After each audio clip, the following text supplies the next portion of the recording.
Where is it to? But she sounded real cool.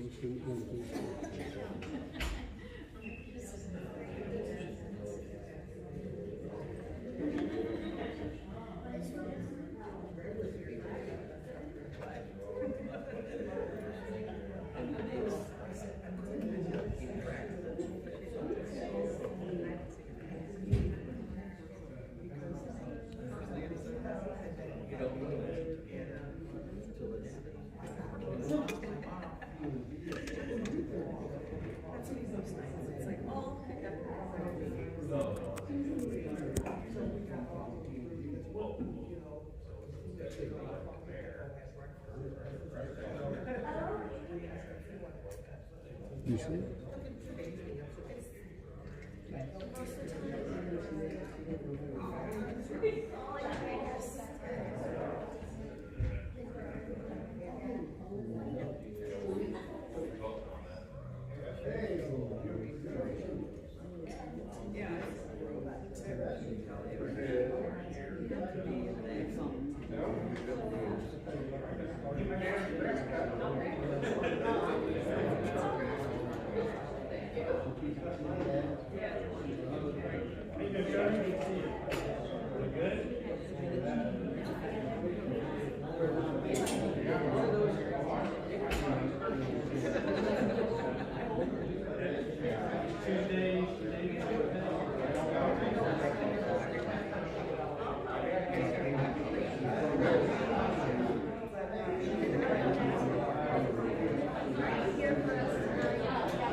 We got the door for you.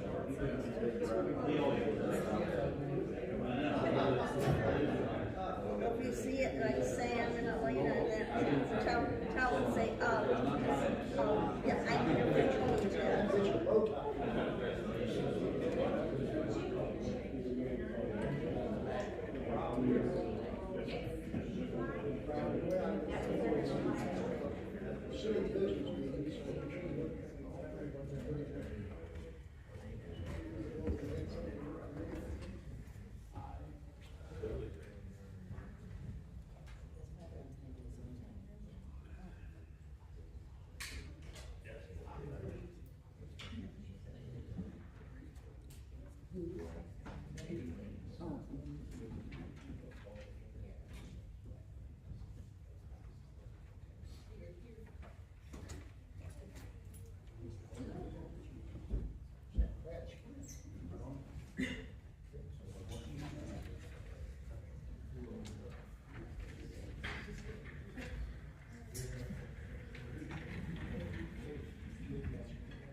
Hopefully not raining up some. Somebody brought some dresses in. And I didn't notice it until after she brought in a first. Wow.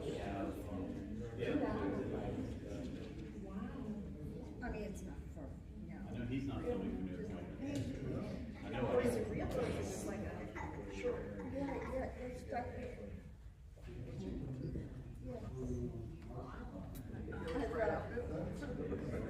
I thought. Moving on up to the dress room. Huh? Moving on up to the dress room.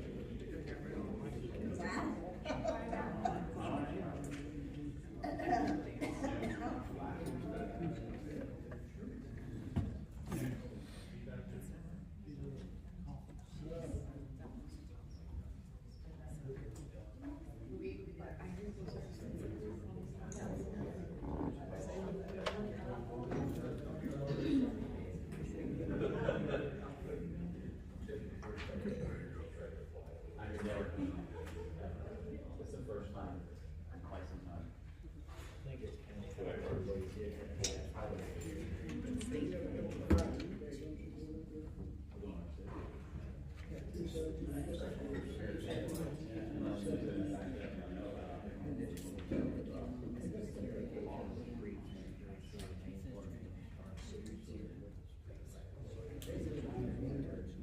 Excluding the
I'd like to call this meeting to order.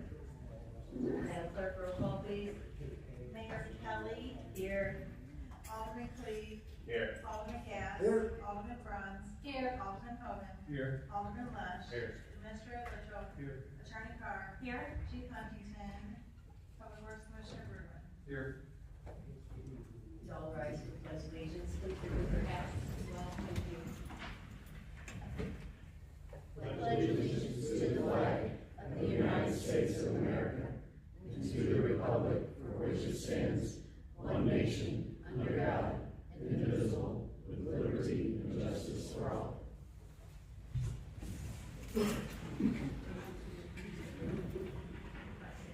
Pastor Lane, join us for prayer. Thank you, Mayor. Nothing got to address all of you since the election, so congratulations to everybody. Appreciate it. It's not an easy job, and not everybody wants to do it. And when everything's going well, you don't hear from people, but when it's not going well, you get to hear from everybody. So, hear from me tonight. Thank you. I appreciate you. I appreciate your service.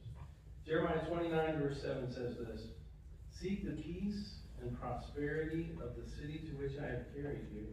Pray to the Lord for it, because if it prospers, you too will prosper. Great verse for us. Let's pray. Father, we come before you with gratitude for the opportunity to serve our community and for the trust placed in our newly elected mayor and aldermen and city officials. Now we ask for your guidance as they step into these roles of leadership and responsibility. Grant them wisdom and clarity and give them integrity in all of their actions and decisions. Help them to lead with humility, to listen with compassion, and to serve with a genuine desire for the good of all. Give them courage to do what is right, even when it is difficult. Help them to work together in unity, seeking solutions that bring peace and growth. And Lord, protect and bless all of our first responders, all of our public servants, our teachers, our workers, and families. Lord, we entrust these leaders to your care. Bless their service and tonight's meeting. We pray this in Jesus' name. Amen. Thank you all.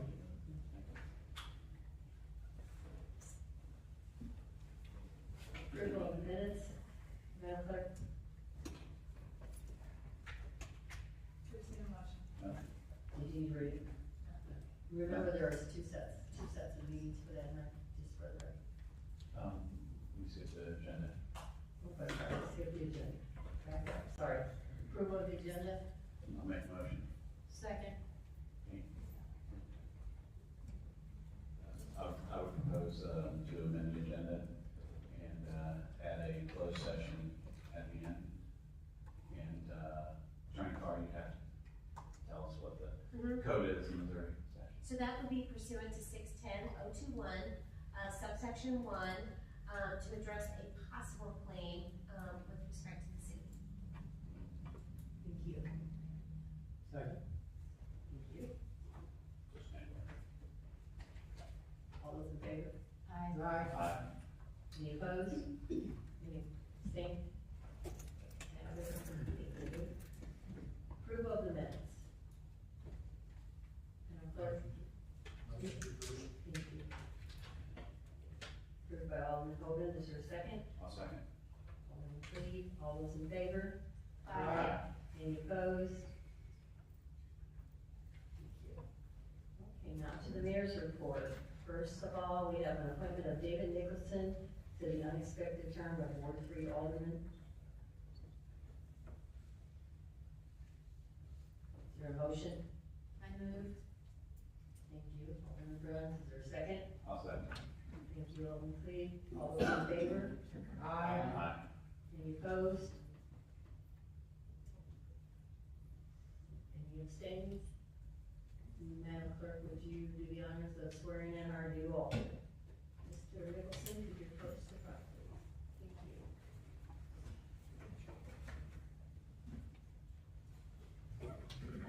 Aye. Just have to raise your right hand, and you'll just repeat after me. Sure. I, David Nicholson, I, David Nicholson, being first duly sworn on my oath, be duly sworn on my oath, state that I possess all the qualifications state that I possess all the qualifications prescribed by law prescribed by law for the position of Alderman Ward 3 for the position of Alderman Ward 3 of the City of Pacific, State of Missouri. at the City of Pacific, State of Missouri, That I will support the Constitution of the United States and the State of Missouri, that I will support the Constitution of the United States and the State of Missouri, the provisions of all laws of this state provisions of all laws of this state, affecting cities of the fourth class, affecting cities of the fourth class, and the ordinances of the City of Pacific, and the ordinance of the City of Pacific, State of Missouri, State of Missouri, and will faithfully demean myself as Alderman Ward 3. and will faithfully demean myself Demean myself. as Alderman Ward 3.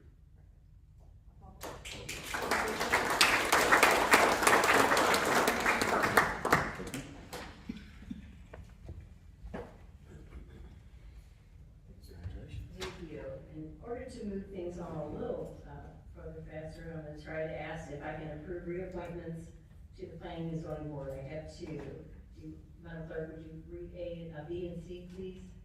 Approve reappointment of Linda Bruns to Planning and Zoning Commission, term to expire 2030. Approve reappointment of Tom Love to Planning and Zoning Commission, term to expire 2030. Do you have a motion? Motion. Who wants to go first? Go ahead. I'll second. Okay,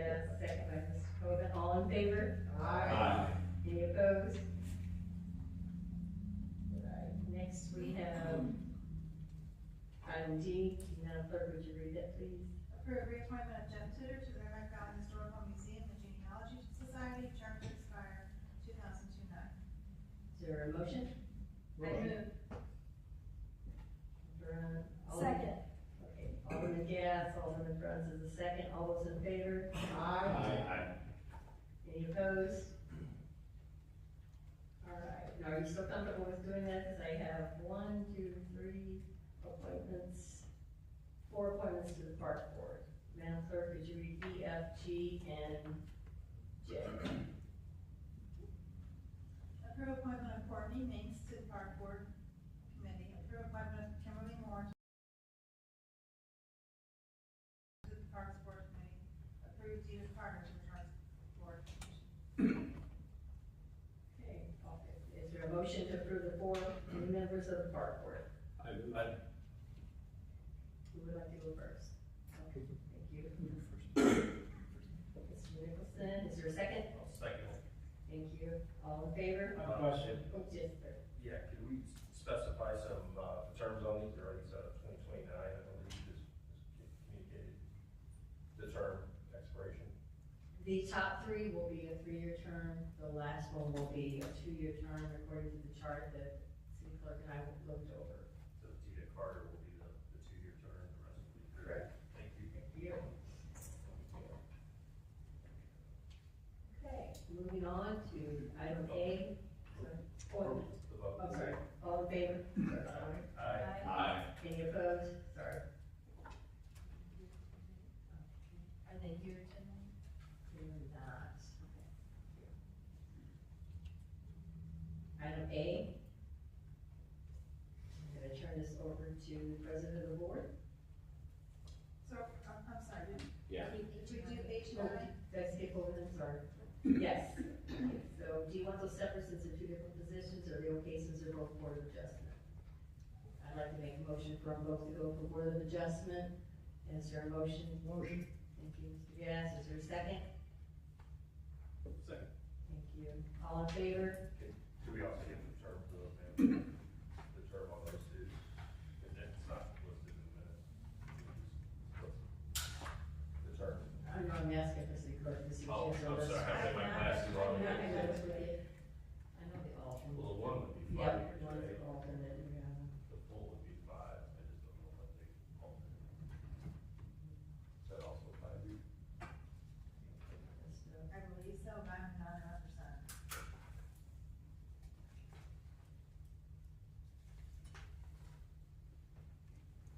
Can we continue to go over the minutes?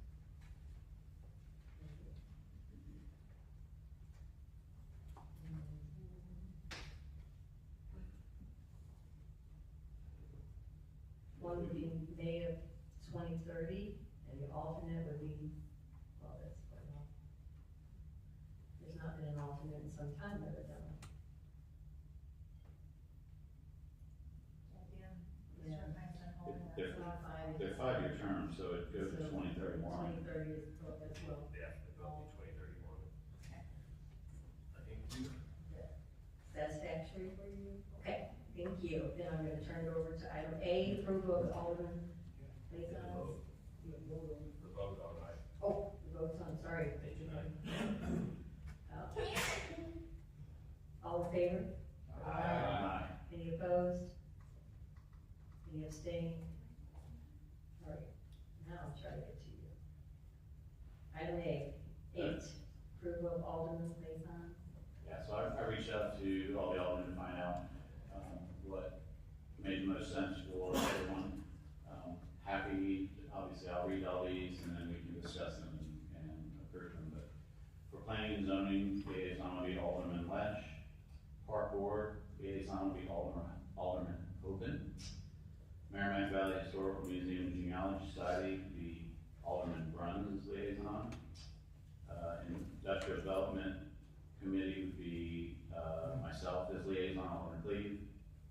Tourism Committee, would be Alderman Gass as liaison. And then Jeff White Memorial Skate Park Project Committee, I'm liaison for that, Alderman Cleve. And, I would make a motion to accept those, appointments as liaisons for the committees and commission. Have a motion on the floor, do I have a second? Second. Alderman Janice, we're cool. All those in favor? Aye. Any opposed?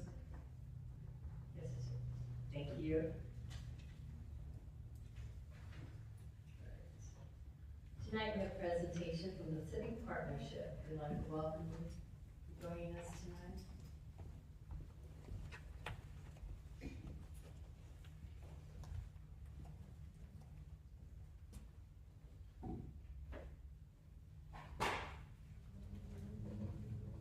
Good evening, I'm Carrie Swearjohn, and I volunteer on the Pacific Partnership and serve as president. And tonight, we just want to thank you for your partnership with Pacific Partnership. I want to introduce Julie Loriette, our new executive director, as she gives you an update on the partnership. Thank you, Carrie. Thank you, everyone.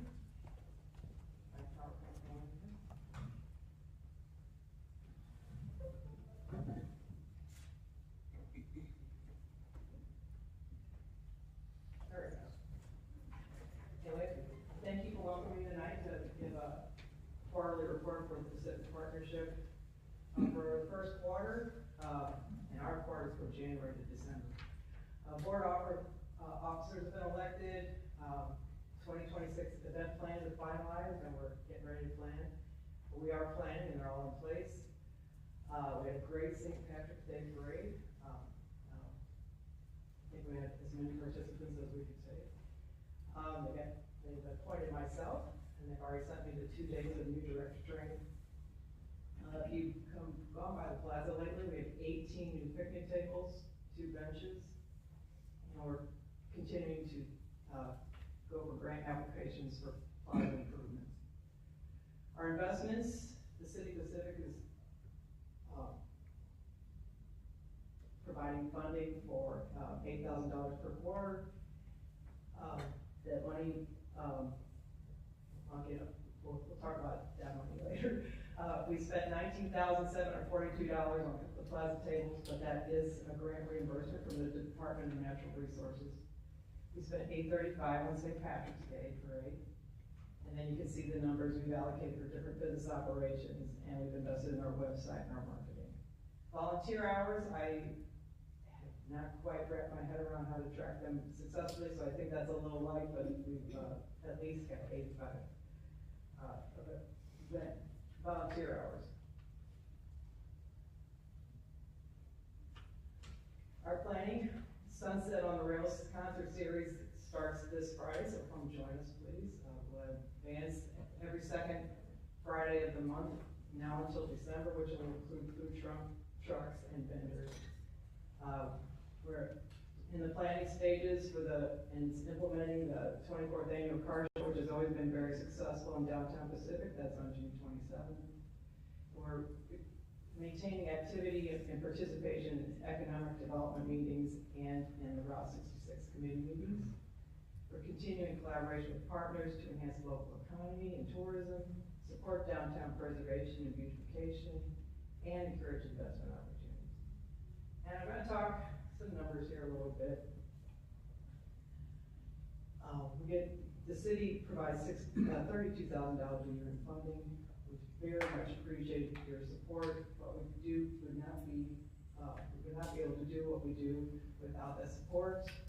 Expenses to date, the events have cost over $30K. The plaza maintenance and improvements have cost over $20,000. So far our expenses have been over $53,000. We still have 3 events in this fiscal year, in the city's fiscal year. We have the 2 more Sunset on the Rails, our first 2, and then we also have the car show. So I go on to the next page to let you know that in my first week, and my first task was to clean up the email, and there was so many people wanting their vendor spots for the rodeo. So I did a little investigation, and it came to our attention that we still need our contract in order for that to be initiated. Our contract with the city with the rodeo. The city has a contract with the rodeo. but we need our contract, the rodeo contract with the city approved. So, with the annual contract, there is no changes from the current year. We submitted it, President Carrie John submitted it to the city administrator last week. There's no changes from last year. Events continue to grow. We increased tourism and tax revenue. The benefits for our Pacific residents, it's strengthening our economy, and it contributes to the city tax dollars. The rodeo contract also needs to be signed as soon as possible, please. We moved it back a weekend, so we have less time, and there's no changes from last year's contract. It cannot be signed until we get the renewal of the annual contract with the city. And again, vendors are reaching out to me all the time, wanting to get their spots so they can plan, and I'm just afraid that they're gonna go somewhere else. We won't have, the vendors we have before. Again, we appreciate your support. Thank you so much. And if you have any questions, please let me know. Thank you. Any questions? Can we get that PowerPoint email to us? The PowerPoint? The PowerPoint? Can we get that email? Yeah, send it tomorrow. Thank you for your time. Thank you.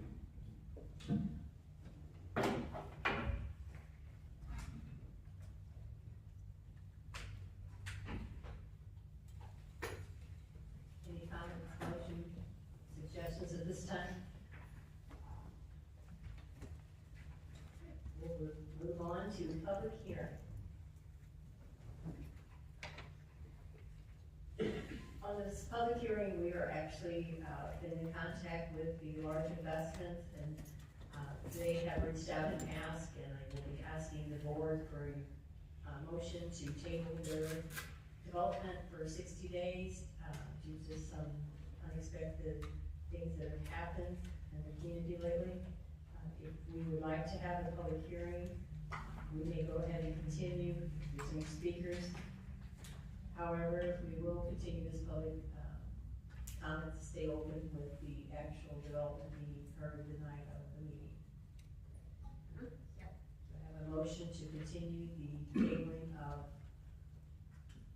large investment. Oh, Motion. did you want to public comment as part of the public hearing?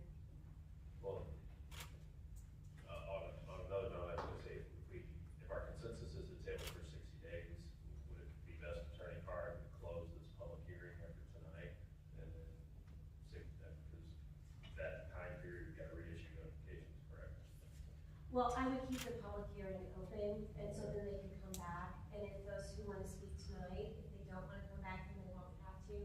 But it would just give them an opportunity to have one, period of final comment before you actually take action on it, if you keep it open until the next date. And because it would be a date certain, then you don't have to repost, resend the letters, or republish. It's only when you table it indefinitely without a date certain, then that's when that should be done. Okay, so, until we leave it open in our next meeting, we also have a public hearing comment on this item open as well. If you wanted to. Yeah, if you only table it to the next meeting, then yes, you would go Oh, ahead. okay, I got you, so depending on the date, it would be continued to that date. Exactly. Thank you. So understand this correctly, if we continue this, table this for 60 days out, every meeting we have in between would still be allowed to speak if they showed up at the public hearing, or you would not want to. No, I think she just said just at that date Very specified. last the one, open just so the public hearing. public's aware of what's going on, and I don't want them to come and not be able to speak, but they always fill that speaker card in general. Confusing, yeah. Yeah, it is. We will need the date of the meeting that's about 60 days out, if that's what the board is going to do. What was the motion on the floor? I don't think that there is a There is motion. none. This is just a public hearing right now. Okay. We don't have the bill yet. This is just a public hearing.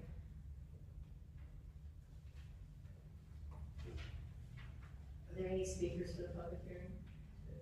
Ask if anyone would like to address the board concerning the public hearing. Do you intend to read it, just so we know what we're discussing? Madam Clerk, would you read the public notice, please?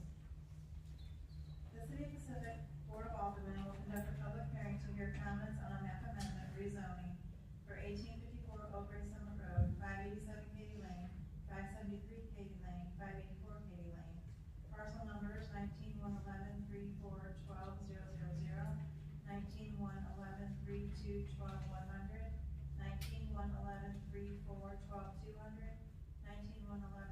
100. Applicant is seeking to rezone all parcels from the current NU non-urban and Y zoning to an R1 single-family residential. Thank you.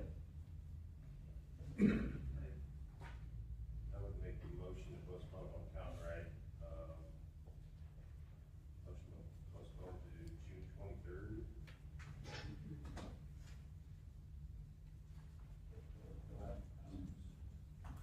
That's 7 weeks. If you go to the other one, you're at 9 weeks, which would be more than 60 days. So Unless I was gonna suggest that we wait till we get to that, and then table it when we get to it versus. oh, the actual item versus Yeah, the public that's hearing right. item. Thank you.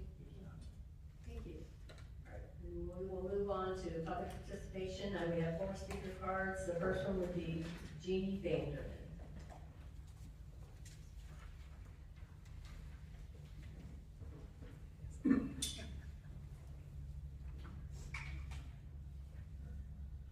Jeannie Vanderman, 111 Cleveland Street, Pacific.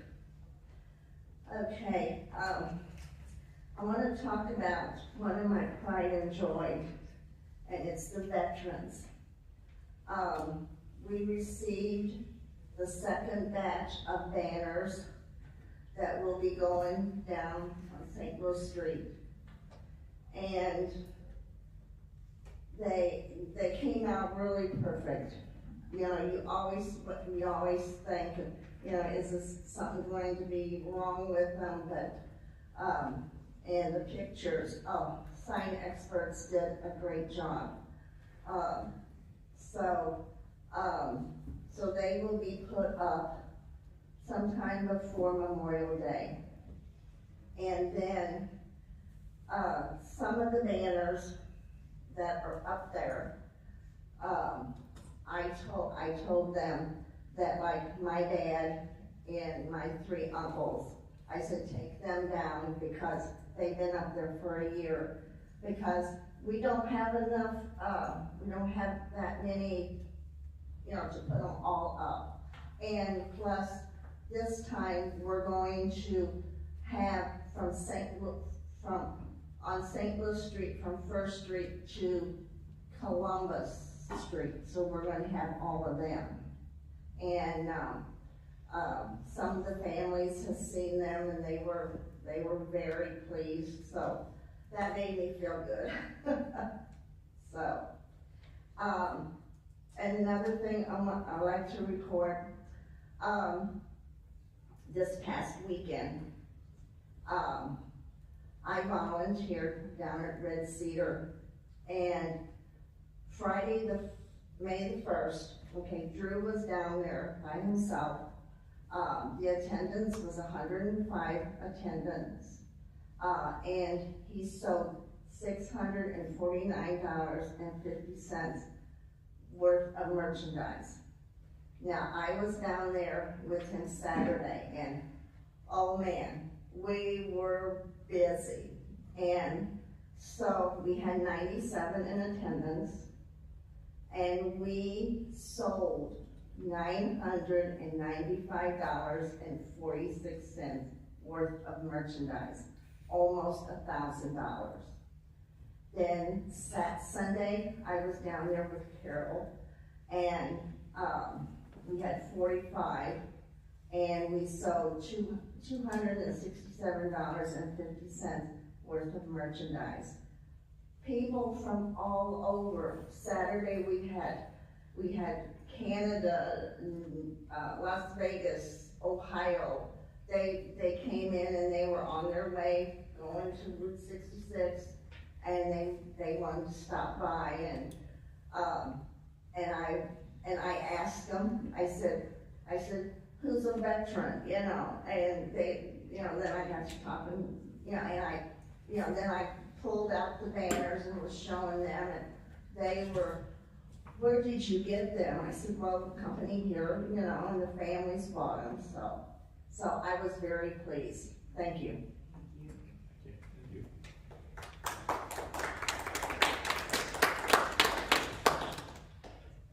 We have Corbin Shannon.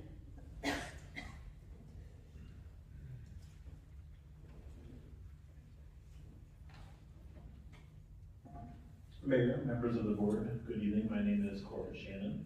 Thank you for the opportunity to speak here to you this evening. I come before you tonight in defense of something fundamental to good governance, the integrity of the public process and the right of this community to be fully heard and informed before decisions of lasting consequence are made. The proposal associated with Beltline Energy is not minor in scale nor limited in impact. It carries implications for land use, infrastructure, public services, and the long-term character of this community. And yet, despite that significance, the public has not been afforded the most basic element of responsible governance: direct, open, and accountable engagement with those advancing the proposal. Respectfully, that must change. It is not sufficient for a project of this magnitude to move forward indirectly while efforts are simultaneously pursued at the county level. If this proposal is worthy of consideration in Pacific, then it is worthy of being presented here, plainly, transparently, and in full view before this board and before people will have to live with the consequences of the unknown. There is a simple principle at stake. Decisions that affect the public must be understood by the public. And understanding requires more than documents. It requires presence, answers, and accountability. Where is Beltline? What are they hiding from you? Their conduct so far has been far from honorable. I am praying to you, please, request and require that Beltline appear before you in a public setting, in a series of town halls, to present their proposal in full, to answer questions directly and honestly, and to engage openly with the citizens of Pacific. This is not an adversarial request, it is a fair one. If their proposal is sound, it will withstand scrutiny. And if it raises concerns, those concerns deserve to be addressed, not avoided. What should never happen is for a project of this scale to advance while the public remains at arm's length and from those who are responsible for it. That is simply not how trust is built, and it is not how responsible governance is carried out. Board of Aldermen, you have in this moment the opportunity to affirm a simple but powerful standard that in Pacific, transparency is not optional, that public engagement is not a formality, and that those who seek to shape the future of this community must be willing to stand before us. Please require their presence, require their answers, and ensure this process is worthy of the people it will affect. They have stalled, manipulated, lied, and perverted this process for far too long. Enough is enough. I pray to you, please, end this disaster. Please save this community. You have a chance to be honorable. We are requesting that you be the warriors that we need. Thank you.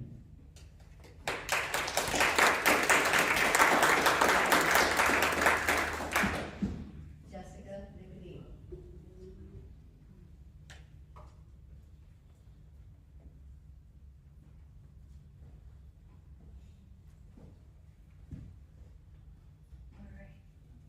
My address is 6679 Eagles View Drive in Pacific. We're having somebody learn today with us how this goes. So I wanted to piggyback off of what Corbett said, and Beltline is in Yukon, Oklahoma.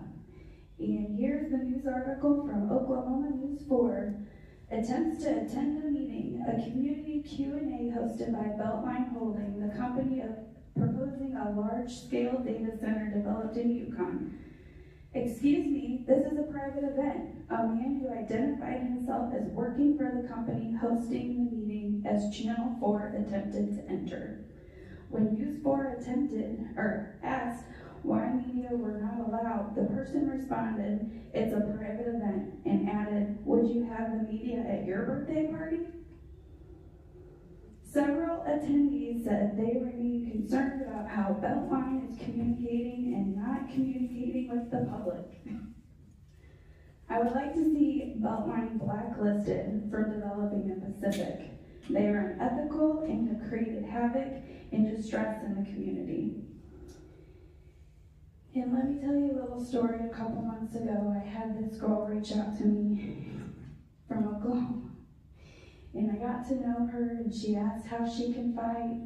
And I told her some wise words from Allison Quino and helped me push through to get her the information she needed. And lo and behold, it was Beltline she was fighting, and I found out 1 week ago. I have been working with her for 2 months, and I didn't realize who she was fighting, and not just Yukon, Oklahoma, but Lutheran, Oklahoma. And then not just two, there's a third next to it in Piedmont. So what did I do Friday on my break? I called 6 different attorneys for her and tried helping her get into litigation as to how she can fight this. It's crazy how such a small world we live in, that not only are we affected, but all of us stay away. And it's crazy that a friendship was built on such distress, emotional havoc, and just BS. And now I have made so many connections, not like I really wanted all this to happen, but now I have support. I know my feelings are valid, and I know this is going to affect every single one of us, if it hasn't already. So, but get them out of here. Let's move on. Obviously, they don't give a crap. They haven't talked to the commissioners in Franklin County for months. Let's get this out of here. Let's move on with our lives. We got better stuff to do. We got better stuff to do. And thank you for all that community. We had a good conversation. Fire department stuff, school stuff. Talked to all of you. I feel like we know each other a little now, right? Thank you. Thank you.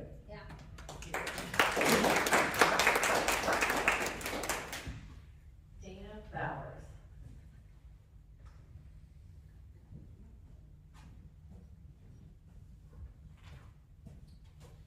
Hello, everybody. Congratulations, Dana. Thank you.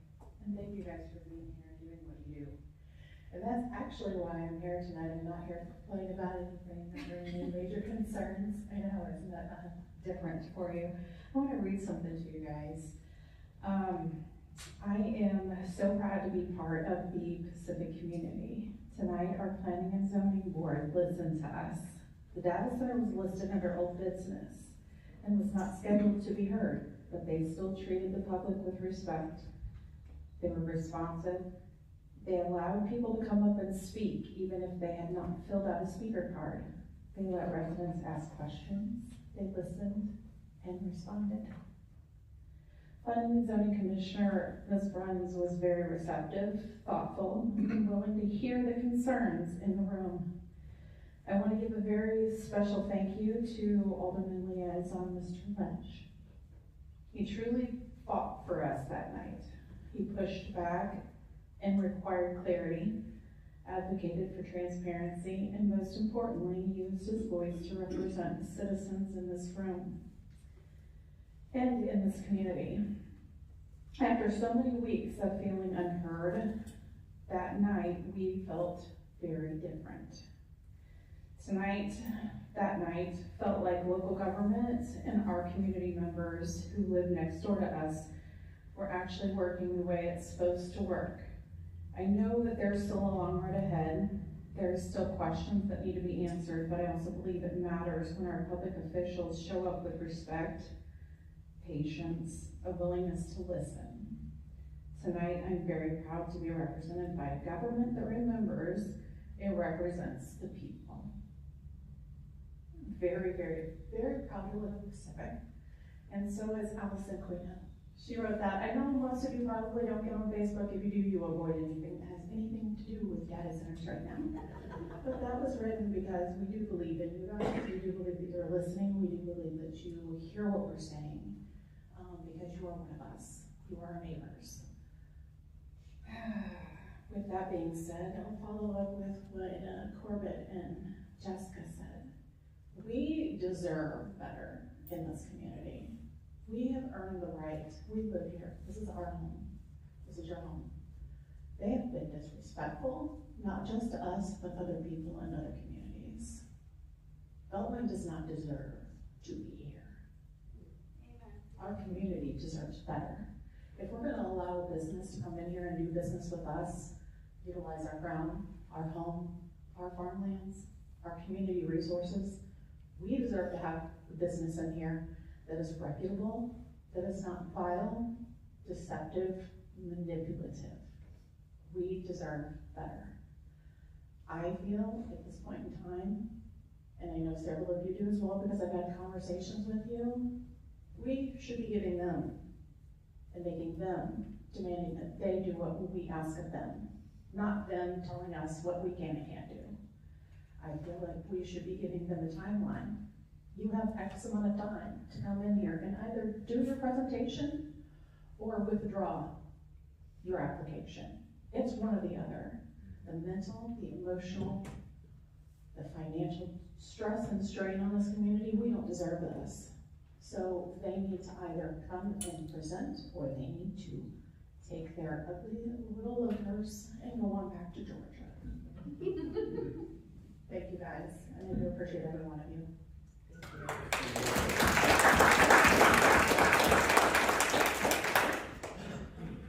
We're going to continue now. Item 12, new bills.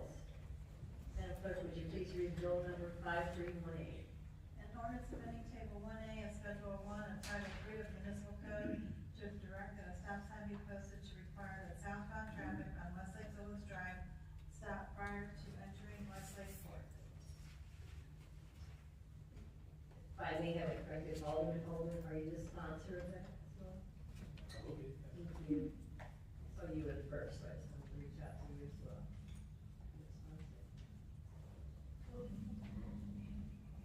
Any discussion?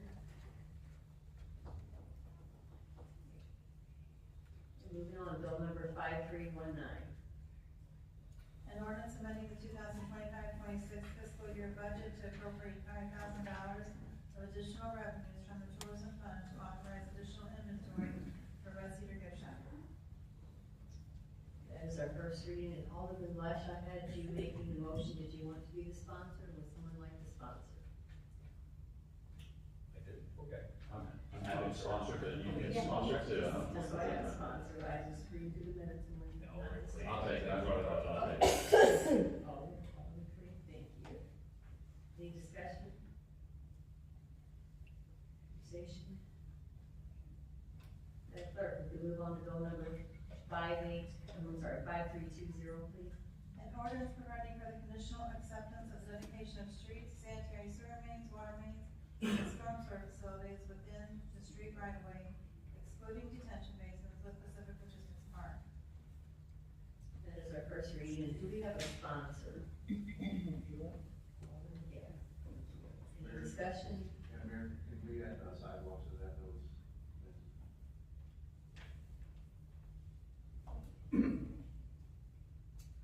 Lord Alderman, would you like to make an addition for a sidewalk? I'll make a motion to add sidewalks. To amend. Thank you. All those in favor of amending, add sidewalk? I'll second it. I have a second. All in favor, just make sure. Aye. Aye. Thank you. Any opposed? Madam Mayor, I have a question. Yes. Ms. Bergman, if I might. Yes. Ms. Bergman, are you in agreement with this? You've looked at everything? Yeah, everything's installed, everything right now is in good shape. They're gonna do a maintenance agreement for the rest of the period. Give us a maintenance deposit, you know, in case anything happens in the next 6 months. Okay. Currently, how much do we have? What's the structure of what we have currently for this, Mr. Conway, you can finish that. Mr. Conway?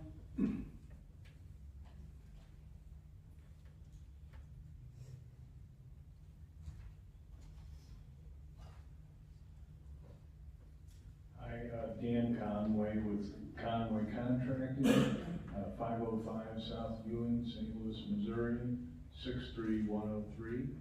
I believe our original bond on this project was about 1.3 million, and what we're asking to is reduce it down to a a $50,000 maintenance bond. We finished the work in October. I don't know if you have a mechanism in place right now to kind of handle, when projects are finished, how to handle the maintenance, or what the warranty period is. And so kind of talking with the city and already doing some reviews of our work, like so we completed in October. And you know, to provide a whole nother year worth of bonding on it is pretty excessive, and that's why we discussed doing a maintenance bond, and you've already done some review and how everything looks, and then it'll extend like another 8 months, or what that period of time is. So, you know, you should be in good shape. And I think the other thing that I'm gonna bring up is we do development how it should be done, and I think we've been very much a stalwart partner for the city of Pacific, and have worked with Paul Hall. We've worked with all the neighbors of Westlake.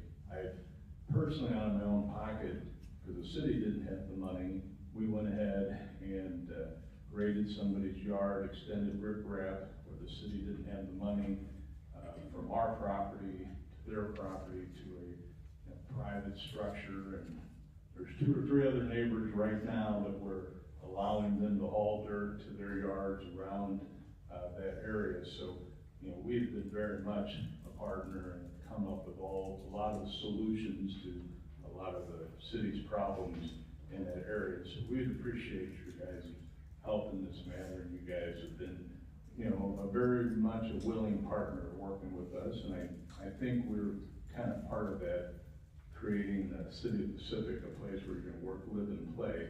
And I think the development's really kind of turning out to be a nice development for you guys. Anybody have any questions for us? Yeah, so how many lots are in that development? We consolidated 3 lots into 1. It was originally 10 lots, so we have 8 total. Is that lower? Yeah, that's technically right now it's 2 lots. What's a little bit misleading is if you're driving into the park, it looks like there's a lot to the left that is not really part of our park, but we improved that lot for that business that's right there on the left. I can't remember its name right now, but there's 8 or 9 lots in the development. So there was 10 originally, you're saying up top and 2 down on the southern? Well, there was actually 2 down low on the right, and then 8 up top, and we consolidated lots 4, 5, and 6 into 1 lot for Line Hardware, and so that became 1 lot. So there's basically 8 lots left. And those remaining 8 lots, are there any that are under contract or are there prospects? We actually, our lot 8 was under contract, and it did not close, so it is back on the market. And you know, it's a good looking park. Line Hardware is a really good looking development and building, and we've got people, you know, kind of knocking on the door all the time, but it's a good looking park. I think it's gonna, you know, in another 2 years or so, I think we'll probably have all the grounds sold. We're thinking also about putting a spec building possibly in there, smaller, maybe, you know, maybe 10, 11,000 square feet, but only 1 building so far, and but I think things are looking good. And you said it's a $1.3 million bond that you currently have, and how much? Yeah, I'm gonna be, Robert may know, it was about 1.35 in that. And what percentage did you guys have to put down? It's like a 5%, I think. So we, I believe that's what it is, but we bond the whole thing, so. So roughly about $65,000 is what you guys have. Right, but we own the whole bond, so we're liable for the whole thing, but we've completed all of that work. And so it's really, I don't think you've got anything as an ordinance now for a warranty period. And when we finished our phase 1, we had everything reviewed there. We received our bond back, and just so you know, even without, after we had our bond back, we had a couple issues like at Paul Alt's piece of property, and we went, and took care of some issues there. And there's always going to be some ongoing issues, and where you kind of really show your salt as a contractor or developer is you take care of those issues. And anytime anybody's called me, I've personally met whomever out there, and we've taken care of all issues to date. And I think we've got a pretty good track record over the last 2 years that we've been working in that area. And so approximately how long is that road that's in there currently? How many feet, miles? I'm gonna say that you've got up to maybe 2,000 feet. What's the cost of that if it had to be replaced? If it had the concrete work was about $500,000-600,000 on phase 2, and it was about $300,000 on phase 1. And so as I'm understanding it, what we would have, if we pass this ordinance, is we'd have 50,000 through October of this year, and once October is met, then any future maintenance repairs that the city would have to be done would be on the city. That is correct, and I think a couple things I want you to notice too is that we went into this piece of property. You may not all be familiar with this, but we actually lime stabilized the subgrade of the phase 1 project, and we lime stabilized most of the subgrade of the phase 2 road. This road's 40 feet wide, 8 inches thick, and you can travel. It was requested for everybody to go out there and kind of look at the improvements the last couple of meetings. You could take a look at this road, and you've had a significant project built on it, with 20, 30 heavy trucks of steel, and probably 300 or 400 heavy concrete trucks have ridden over this road, and this road looks perfect. It's in great shape, and so we, like I said, we can't afford ever to kind of come back. So we build belt and suspenders, and I really like the work that we've done there.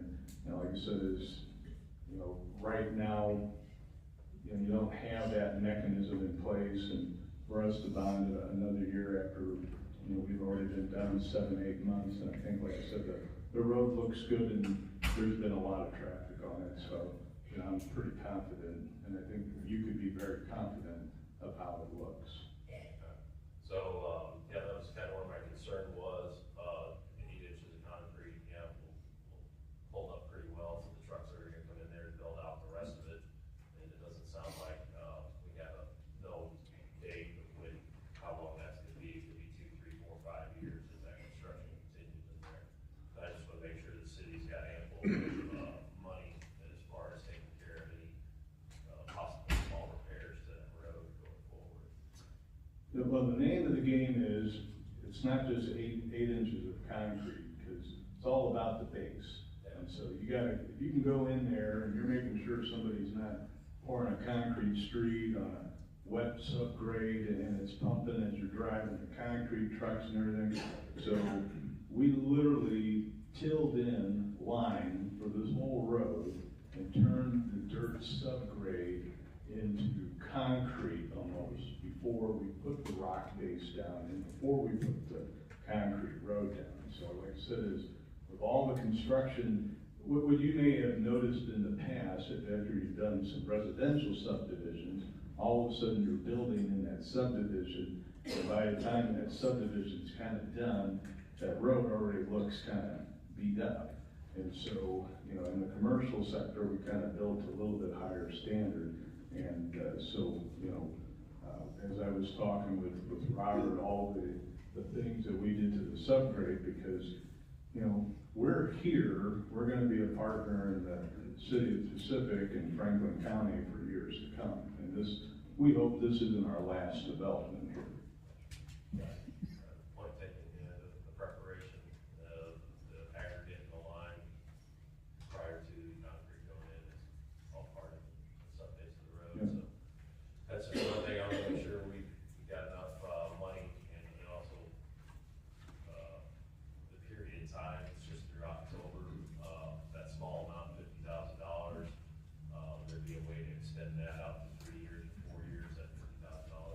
I don't think that's, you know, reasonable is, like I said, currently I don't believe you have anything, and so I think it's reasonable with the, you know, all of the work that we've done up front, that the $50,000 maintenance bond with the work that we've done, and you don't have something in place now. I think this is pretty reasonable, and I think I've worked with the city of Pacific on both phases here and many other issues, and you know, I think that, you know, our work speaks for itself, and I, you know, to extend something out for, you know, 3 more years, I think is excessive.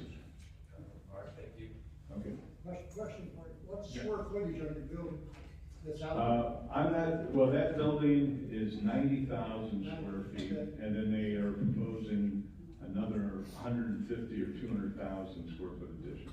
Oh, boy, they're getting big in there. For that one, yes.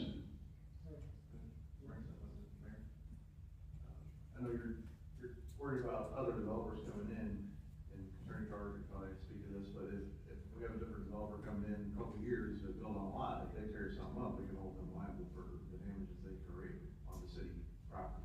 Yeah, and one thing that you might want to consider is, let's say that you do have a contractor or a builder coming in to build a building on one of the lots, you could get a maintenance bond for them for the damage that their trucks might cause to the streets. And that would be on a per lot basis. No, and I'll say while Mr. Conway's up here, that any single concern I've brought to Mr. Conway, he has dealt with quickly and has shown up on site every time with me. So I trust what he says. Appreciate it.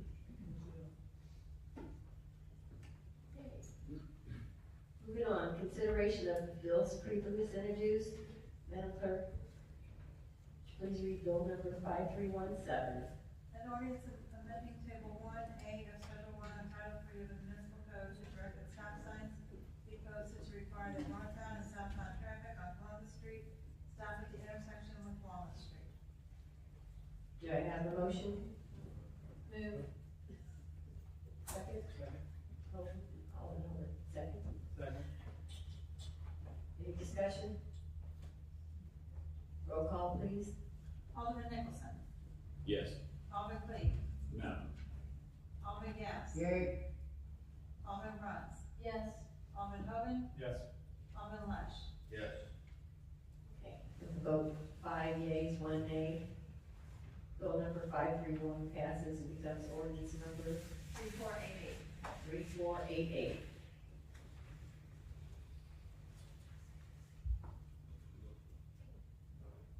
Old business.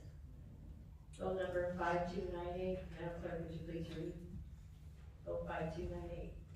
An ordinance approving a subdivision plat for the subdivision of the lot located at 1722 Highway N into 2 parcels and authorizing city officials to acknowledge the city's approval on the plat for recording. That item was currently tabled. They did send in a request to continue the table.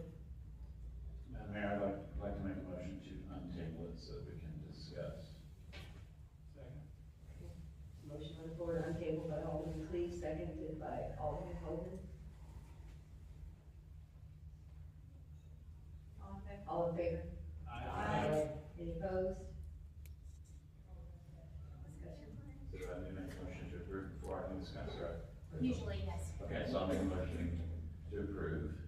Second. Second by Alderman. Thank you. All those in favor? Aye. Any opposed? No, hold up. You need a discussion. We're not trying to have discussion. Oh, sorry. Not wanting us Okay, to so actually put on that. discussion. Okay, so what I wanted to, it's really a question for Attorney Carr on this very specific one. I mean, this was tabled originally in January. I mean, this is old news at this point.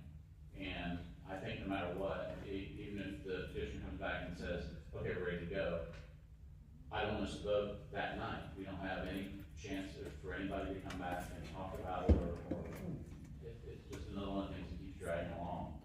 I'm just wondering, other than voting it down, or do we have any other options? Is there something we can do here? I'm not trying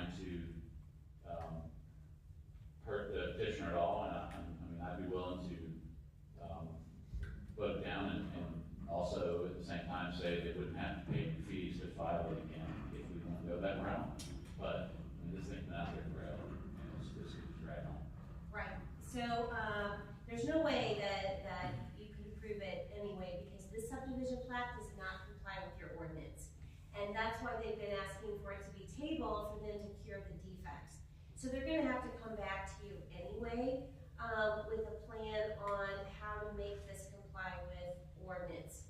Other than tabling it out and giving them more time, there really isn't a different option.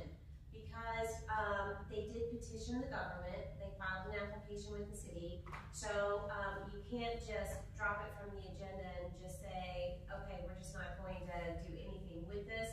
You do have to make a decision on it because it is an application to the city. So they do need a decision one way or another. It's just that with the current defects and the fact that it does not comply with ordinance, it cannot be approved. The question is, how much time do you want to give them to cure the defects?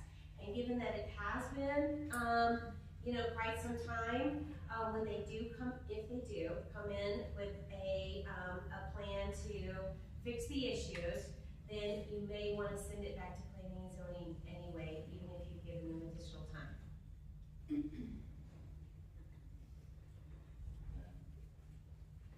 So, well, I guess I'll just make a motion, we'll see what happens. So I would make a motion, well, I can't make a motion for that one.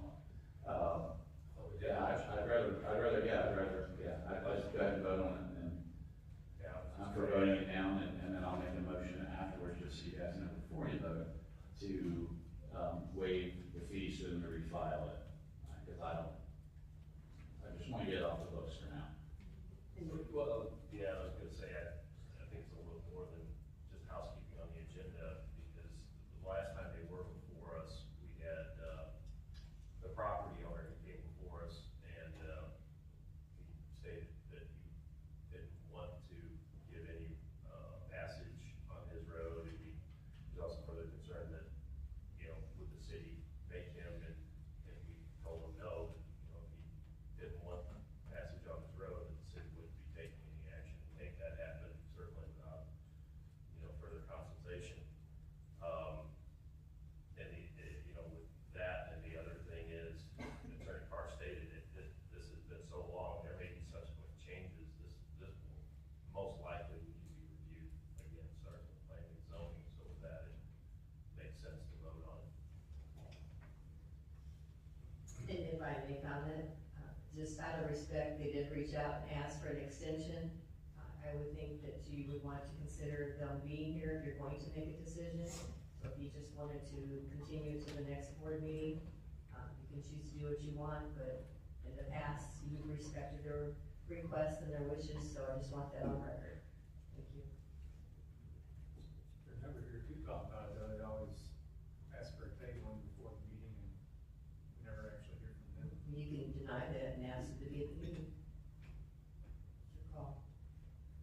Thank you. Wouldn't hurt to give them 2 more. So say, I'm happy to table it to the next meeting, but I definitely would like us to vote on the next meeting. That's what I'd say. Maybe 2 more weeks. With the request of that, I'd make the motion that we request them to attend the meeting, make that request. Right. Is that your motion? That's the motion, another motion. Motion is to table until the next Board of Alderman meeting and request that the applicant appear for the untabling and the voting on. Yeah, correct. Is there a second? Second. Thank you. All those in favor? Aye. Any opposed? Thank you.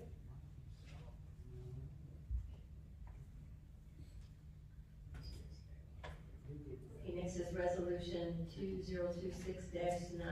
Madam Clerk, would you please read the resolution? A resolution approving and authorizing a standard vote-out form contract between the city and CE Contracting Inc. for purposes of the Union Street Sidewalk Improvement, tab 9901691. Is there a motion to untable?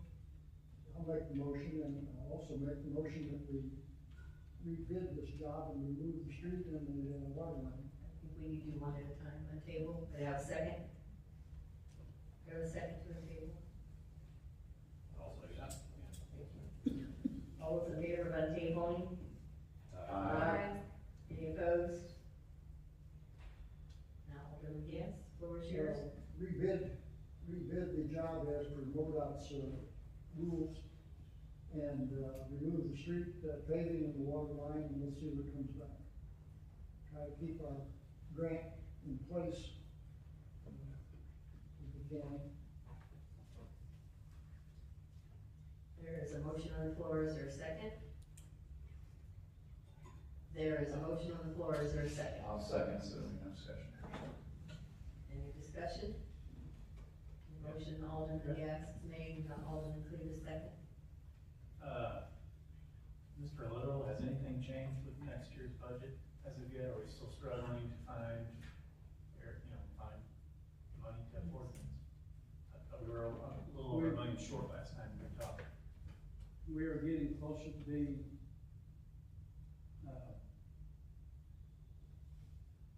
balanced, and, but there still isn't the funds that we have found to proceed with this project. Regardless if we take the streets out and water main, we're still gonna be scrambling to find funds for this project. So it'll be a yes. Okay. But you gotta remember, if we drop this project, there ain't gonna be any more for a while for free money. And we've already spent $135,000 on engineering, so it'd be crazy to not keep it going and see, dab it out for a while and see what can happen. But we don't have the money. Boy, we don't know that yet. We're struggling to Well, find. we're farming a budget, but we don't know what the job's even gonna cost. Get some bids in here, let's see what the job costs. We have a pretty good idea, and we're already struggling to get a balanced budget as it is. But, if we did the job again, that puts us farther ahead, so it might even fall into the following year. Doesn't, You can't throw $135,000 away without trying. well, what if we throw 900,000 or over $1 million away that we don't have? Well, what I'm saying, you don't know yet, you don't know what the job's gonna come back as, it may come back way high, it may come back where we could, afford it, but you can't just pitch $135,000 away without trying. Mr. Littrell, what did that job bid out as? Or Robert? I think it's 2.9 million. Yes, let me answer that, Mayor. What's the? Would you like to ask, would you like me to? Can you speak into the mic, please, sir? Yeah, would you like to, me to respond on this? I believe the administrator did as well, did you want both answers? I want both answers. So the bid was $2.914033, so $2,914,033. The portion that the, city would be responsible for is $1,071,531. So, if we take out the city portion, there'll still be about a $1.9 million project approximately. And just so you're aware, how it works is if we want to remove the, two projects off that list, we'll have to, submit a request to reject all the bids, because we already have the bid out. They'll have to, revise, we'll have to have Packard go back, revise the plans, and the bid documents, we'll have to resubmit that to MoDOT for review and approval, and then we'll be able to advertise and then rebid again. So, it'll take a little while to get all that done again, but, that's the steps we'll have to take if we want to, continue with the project, but then try to rebid it. Would that cost us even more to do those things? Be tacking on to that 100. I'm sure we're gonna have to probably pay a little more to revise plans. It shouldn't be a whole lot, it's mainly just reviewing a couple things, so I mean, it's mainly gonna be redoing the bid documents and resubmitting all that to MoDOT.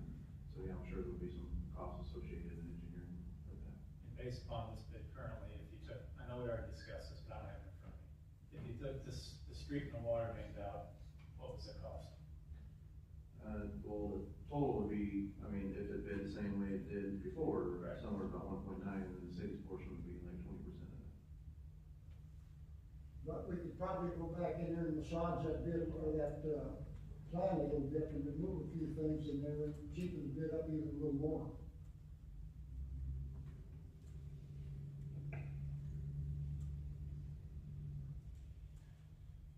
Any more discussion?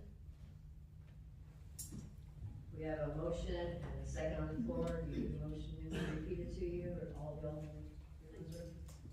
Clerk Marshall? Motion was to rebid the job as per our rules, remove the water line and street paving, and try to keep the grant in place. All those in favor? Aye. All those opposed? Nay. Okay. Motion fails, 5-1. Okay, moving on to bill number 5313. Madam Clerk, would you please read the bill? You still have Oh, a sorry. resolution off the table. Oh, sorry.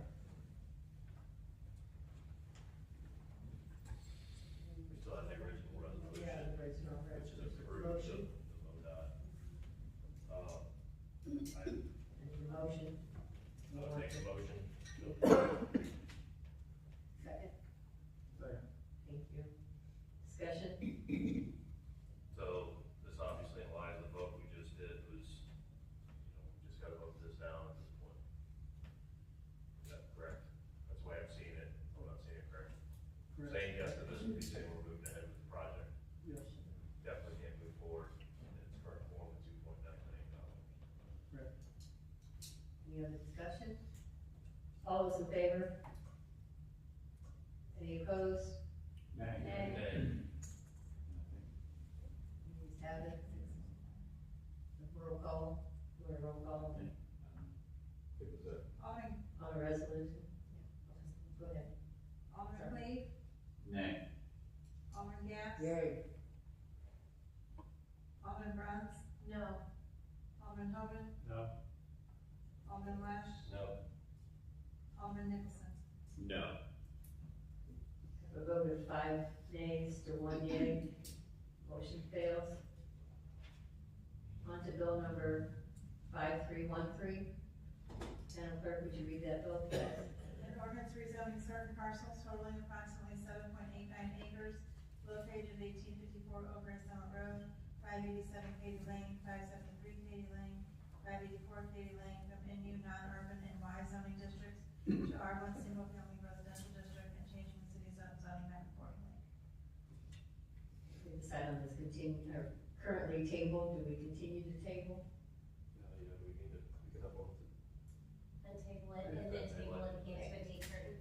Make a motion on the table. Thank you. Second? I'll second. Thank you. Any discussion? All those in favor on table? Yeah, aye. Aye. Any nays? Thank you. I make a motion to continue this postponement to June 23rd.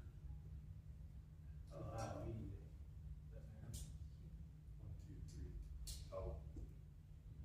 June 16th. June 16th would be the second, right? That would be 90 or 60. And then it would go to July 7th. Make a motion to postpone to July 7th. Table to July 7th. So motion on the floor is table to July 7th. Second. Thank you. Yeah, one discussion then. Yeah, we get a second. So with this postponement for 60 days, we're gonna have to reissue notifications and everything when we resume, correct? Well, not if you go out to a date certain. We did open the notice of public hearing was advertised for tonight. We had that public hearing, we left it open. So as long as we go from the actual date that was advertised and we go to a date certain, you don't have to repost, resend the letters, or republish the notice.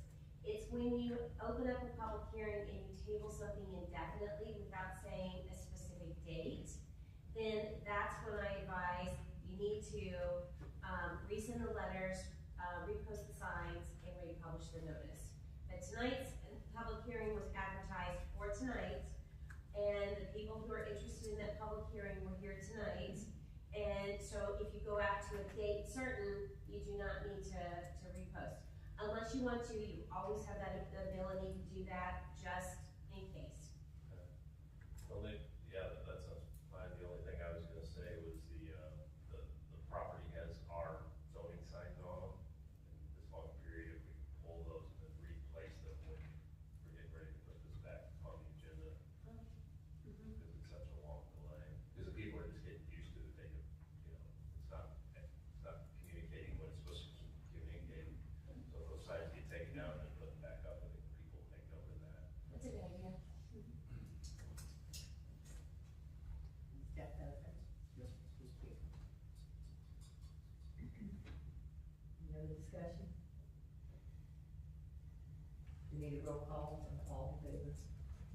All in favor? Aye. Any opposed? Ayes have it. Thank you. On to new business. We have nothing on the agenda tonight for new business, so we're going to move on to our city administrator report.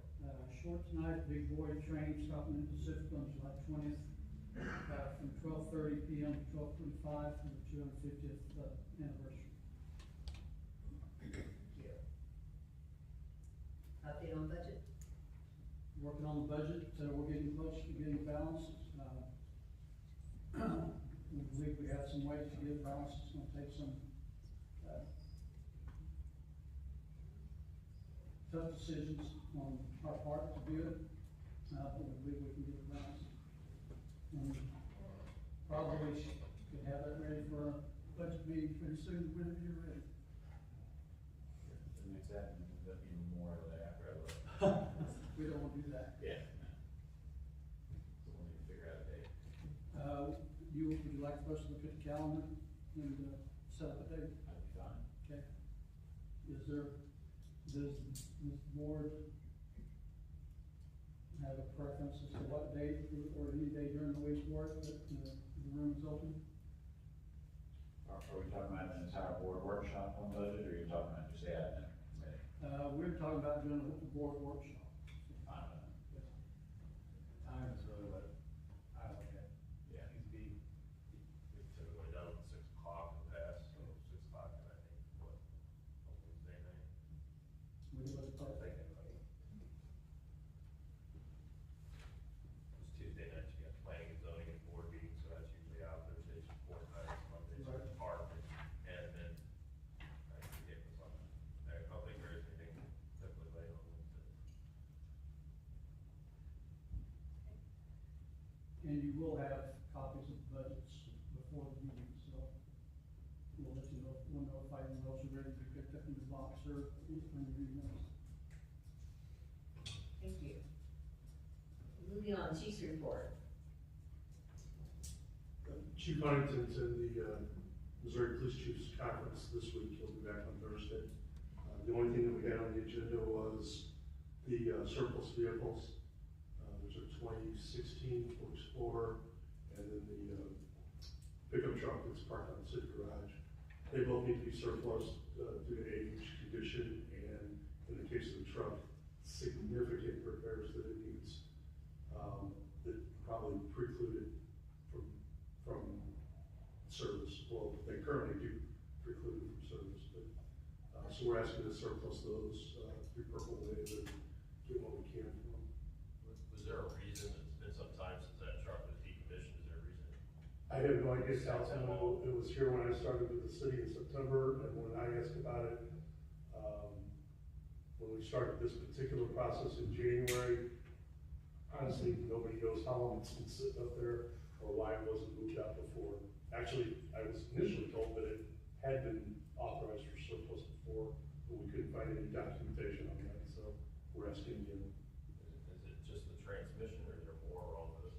The pickup truck, it needs, probably a whole new engine and transmission.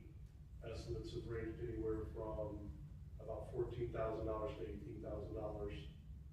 After which you have a truck that's already got 71,000 miles on it, so. Right. Thank you. Yes, sir. Any other discussion, questions, comments, concerns? I'd like to make a motion to have them classified as surplus. Would you motion to be for both items as well? Yes, yes. Thank you. Motion by Alderman Cleave, second by Alderman Holden. All those in favor? Aye. Any opposed? Thank you. Public Works Commissioner. Yeah, Mayor, I've got a couple other things I'd like to fill you guys Sorry. on if I could, please. Regarding the motion from the 4/21/26 Board of Alderman meeting for the traffic study, Highway 80, Great Summer Road. Our traffic counter had going for warranty work. It's now back. As soon as we get the software working, we'll get that set up, and I hope to have a report to you by the next council meeting on what that was. And then the second thing, just for everyone's information, Sergeant Scott Perkins lost his mother this past weekend.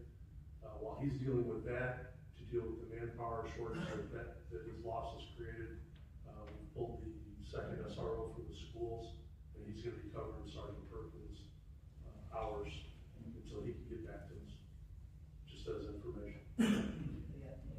Thank you. Public Works Commissioner. Good evening. So, with the failure of the resolution for the Union Street project, we need to, if we intend to not proceed with the project, we need to submit a request to reject all the bids from MoDOT, and the city will need to provide in writing to MoDOT and East West Gateway that the city is no longer interested in proceeding with this project. So I would please request a motion to do that. Actually, I've already spoken with the city administrator, and I think he's aware of those items. Do you, as a board, choose to ask your administrator for a motion to do that, or just have him move forward with those? Administrator, take care of it. Okay, we have a motion, since it was, I guess, approved to go out for the grant, we don't need a motion to not do the grant. I think the motion tonight is to stop where we're at. I believe that takes care of it. Attorney Carr? It should take care of it, because, this was to approve the contract to effectuate the grant, and they voted it down, so I think that you've got your marching orders on that. Thank you. So the next one would be for the forestry STP grant. If we're not gonna proceed with that, then that would be the same thing. We would need to notify MoDOT and. On the Fourth Street grant, we've got the, tentative easement for the, Fourth Street of the, school.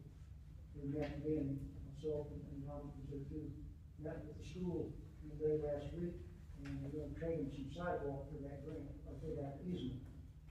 And, then we've got another $100,000 we're gonna use, it's in the, SID money for the east end, it can be used according to the attorneys that, Kim and city administrators spoke with, we can use that at the Fourth Street, intersection. So now we're getting a lot closer to that. Then the problem is we've got a short window now. We've got to have everything pretty well tied up by the 22nd of September. Well, we have a project due, obligation, June 30th for East West Gateway. Well, the, engineer, he didn't seem too concerned about that. But, Well, I mean, this is coming straight from the email from MoDOT. That we have a project as a June 30th, 2026 obligation deadline per East West Gateway policy. Just let you know.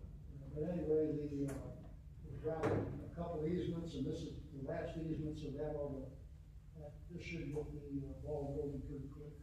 Well, we do have two more agents we need to get. Who are they from? Parcels 14 and 18, I believe. Where were they at? They're all farther down. One's right across the street from the school in the corner, that small house there. We need to get that parcel, easement approved. He has not been willing to, work out a time to meet with the, representative from Lot Miller. And so, and neither has the other, the owner of the parcel on down the road. In speaking with him, I have got to speak with him. He would like to, set up a meeting, to go back to planning and zoning over, an issue from a few years ago, and all he wants is a meeting, and then he's willing to give us the easement, so. Is that the parcel beyond the old post office at the railroad? Yes, I think so. The engineer doesn't need that one anymore. Get rid of that easement, I think, and the one over on, same owner owns the one over there by the, yes, other side of, Congress. So we can get rid of those two, and then probably work around the guy who don't want to give it easement. Robert, do you have the costs in front of you for that project? I do not, sorry. Our literally, this is roughly 1.2 million, and it's a cost share, 80-20, as far as it's just 20%. Right. spent,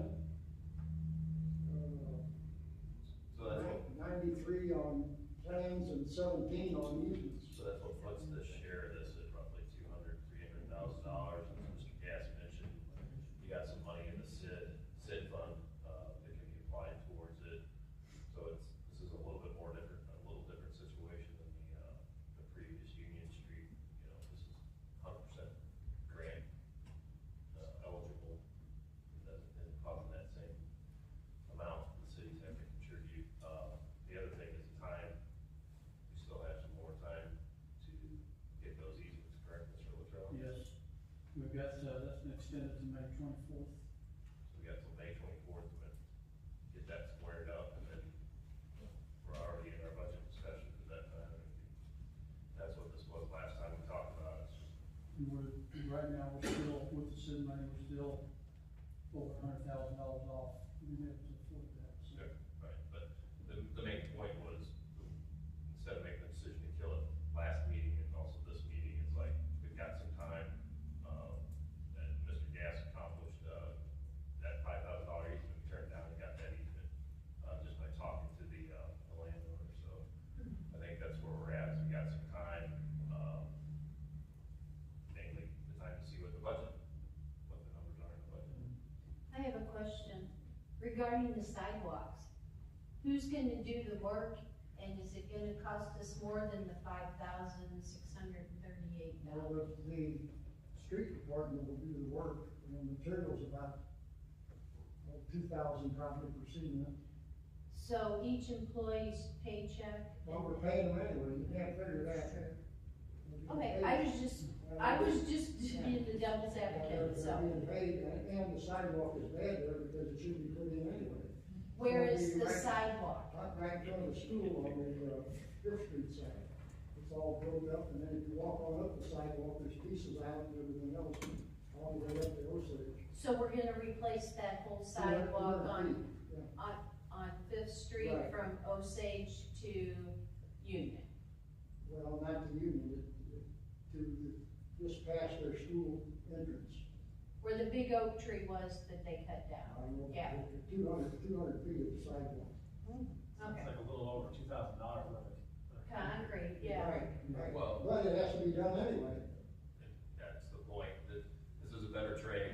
We're getting a sidewalk repaired and instead of just buy land for $5,000 for temporary. And the one part of the thing was just to use the land for a couple of weeks. Yeah, the temporary. Yeah, I mean, this is, no matter how you want to dice it, this is a win. You know, we secured the easement on the west side, and that money goes towards the money that would have been spent, trying to secure that easement is now going to replace the sidewalk, which needs it anyway. It's part of the city's responsibility. Plus, we've already spent, $93,000 on engineering and $17,000 on, lock miller. Okay, I was just curious. And I got a question for Kim. How much money did we spend on lock miller for Union Street? I did not bring that with me. You got an idea? $117,000. So we're out on Union Street, $250,000, throwing it away. We don't have the money, we don't have the money. Well, you need to try. You can't think There's of no it that money way. here. You gotta try. If you don't, if you put out your last effort and you can't win, then you lost for a good cause. But if you don't try, you gotta throw $235,000 away. Madam Mayor, where are we? We are. Well, if you kill Public Works Commission report? Yes. No, I don't think we have an eye on it, it's just Just Public Works conversation, Commission. so Yes. anything else for us? No, I think I'm clear, so like I said, the Union Street, as of right now, not doing Fourth Street, we're still trying, so that's all I'm asking for, is some clarity, so we can move forward. So I appreciate that. That's all I have. And there is a lot more discussion on Fourth Street if we do get into that project, that you'll be brought up to speed on it if it continues in your budget for 27 year. Thank you. City Attorney.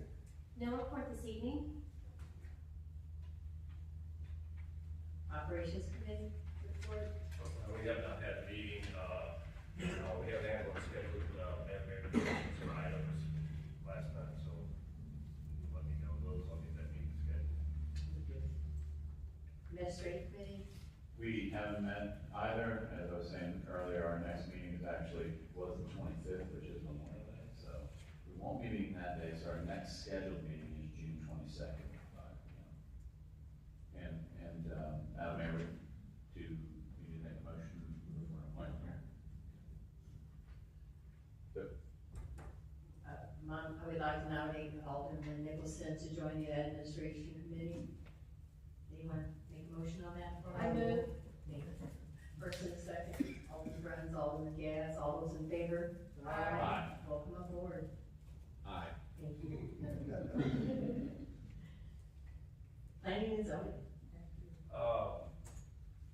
At the last planning and zoning meeting, they had a subdivision, request item for, Rose Lane, Kyle Vogt plant staging. They're just simply had one parcel where they built three buildings and they want to subdivide that.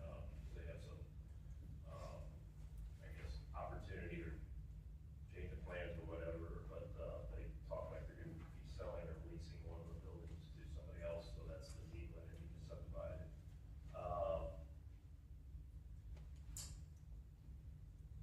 Yes, they recommended yes on that, and it's coming, we're waiting on the draft bill from the attorney, so it'll be at our next meeting for us. The other item was, it was on the agenda, the two items that were on the agenda is the PUDs for the McLaren property and the, Alt property. And that's what we heard the comments for earlier. Planning and zoning, after some discussion with the attorney, the comments, planning and zoning is asking the board to direct staff to see, to inquire with Beltline as to when they will, possibly be, what their plans are, what their time frame is, what their plans are for coming back and presenting. So they're asking the board to have staff do that and then bring that back to planning and zoning, that information. To keep in mind, there's two issues here. One issue is the practice that I think is we put in, we started doing to kind of keep a placeholder, but by putting things on the agenda, that are not intended to be picked up and talked about on the table, those notifications going out to the public is what's causing the public to see that and think something's gonna be done, and they come into the meeting with these comments about, having to put life on, having to adjust their schedule and make changes and come to these meetings. So I would ask that we really look and review that policy or that procedure about just using the agenda as a placeholder for items that are tabled, as we did tonight. If we table it to a specific date, then I think it doesn't need to be on agendas on the in-between. I think we were hearing that from the attorney as we were having previous discussions, so I'll leave that up to you guys for the rest of it. The other issue is what I just said, the primary one is, they're also basically wanting some resolution. The question is, can this go on indefinitely? More statement than it is a question. Can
20,000 that the board wanted, and they came back with 8?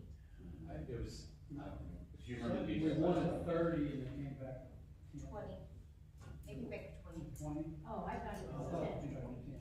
The latest one was not there, I didn't think it was 20. I thought I think it was 10. It was 10. 10. Yeah. So we could just get an update on those three. Well, yeah, is that gonna make a motion, or I'll make it? Question for the city attorney. When they pulled away from their hearing at the high school over here and went to another entity, isn't that just like them? Withdrawing. Huh? They didn't technically withdraw the Yeah, application. but they haven't said anything, can't we just forget about it? Well, well, because they did file an application, the better thing to do would be to act upon it. Unless they say that we are withdrawing our application. So everybody is entitled to petition their government. And so when they petition their government, they're entitled to some type of answer, even if they abandon that, that application. So the best thing to do, just to avoid any kind of question and whether, you might have some liability out there or whatever, the best thing to do would be just to get it moving and then make a decision on it. Finish out the process, unless they come in and say, we're going to withdraw it. So if we get going again on it, what are we gonna be doing? We haven't heard from them, so. Well, let's say that Lee reaches out to them and they say, okay, we'll come in and we'll make a presentation to planning and zoning. We set the date for planning and zoning. You must republish the notice for public hearing. Right. You must repost the signs and you must send out the new letters. Basically give the same notice of public hearing that you would for a new application. Start over, what you're saying. Yes. So then the public hearing will be held, and everybody will be able to come in and make comments, and then they will, presumably, if they even want this, they will make their presentation, then planning and zoning makes a recommendation to you, and then it comes to you on the rezoning application. And it looks to me like if they wanted to keep some good faith here, they would have been talking.